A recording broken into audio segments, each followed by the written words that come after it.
बहू, मेरे पति के पैसे से तुम्हारा मायका चल रहा है।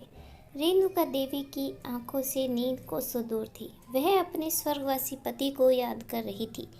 क्यों आप इतनी जल्दी चले गए? तभी उनके कानों में उनके छोटे बेटे सोनू की आवाज़ आई।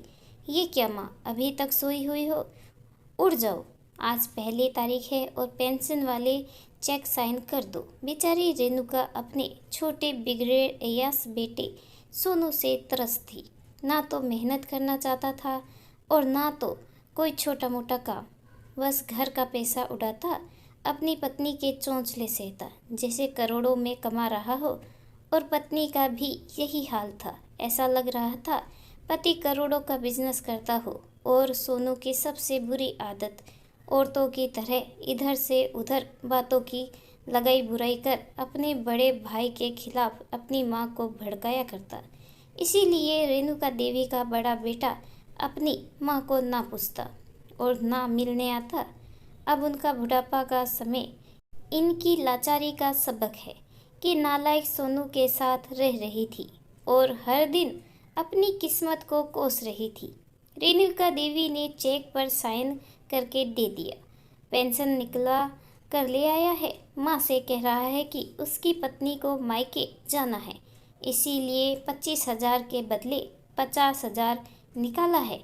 उसके ससुर के पथरी का ऑपरेशन है और 25,000 रुपये भेजना पड़ेगा। सोनू के बेशर्मी से रेणुका की आंखें नम हो गई। उनके पति का पैसा से समधियाना भी पल रहा था, क्योंकि उनकी जो छोटी बहू है वो बहुत गरीब परिवार से है। बाप चौकीदार ठहरा, जिसकी महीने की कमाई 6,000 रुपये है, जिसमें घर का खर्च चलाना मुश्किल था। इस तरह हर महीने रेणुका देवी के बैंक से उनके पति के जमा किए पैसे को किसी ना किसी बहाने से निकलता रहता और वो चाहकर भी विरोध नहीं करती थी। रेणुका देवी के पति एक गवर्नमेंट विभाग में कार्यरत थे।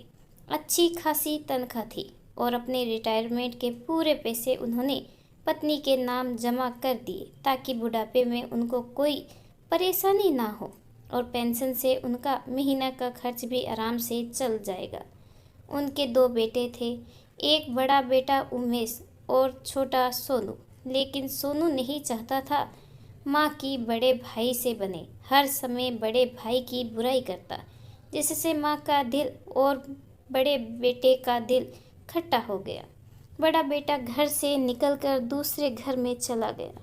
अब सोनू अपनी मनमानी करने लगा। अपनी माँ के रवैये से वाकिफ बड़े बेटे उमेश ने भले ही पूछना छोड़ रखा था, लेकिन आस पड़ोस से हालचाल पता चलता रहता। एक दिन सुबह सुबह उमेश के घर मोहल्ले का एक आदमी आकर बता रहा है कि उसकी माँ को सोनू और उसकी पत्नी ने बाहर से बंद कर रखा है और बहुत दिनों से वो लोग नहीं दिखे। चलिए ना भैया, चल कर देखिए क्या बात है। उमेश भागा भागा आया और वहाँ बाहर से गेट पर ताला लटका देखा, लेकिन माँ बालकनी में बैठी हुई है। अरे माँ, तू घर में है, फिर बाहर से ताला क्यों लगा है? सोनू और उसकी पत्नी कहाँ पर है? हमको फ़ोन क्यों नहीं की? बेटे को देख गेट के पास आकर फबक फबक कर रोती हुई बोली। दोनों मुझको ताले में बंद कर हिल स्टेशन घूमने मौज मस्ती करने गए हैं। एक टिफ़िन वाला आकर सुबह शाम खाना दे जाता है। बेटा, काल काट रही हूँ, देखना मेरा बेटा मेरे को ही लूट रहा है। तेरे पापा का सारा पेंशन का पैसा खर्च कर देता है।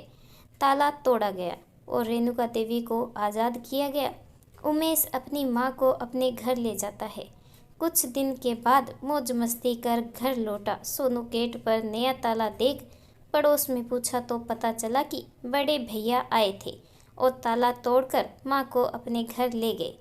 वो गुस्से में बड़े भाई के घर गया। भैया, आप किस हक से मेरी माँ को लेकर आए हो?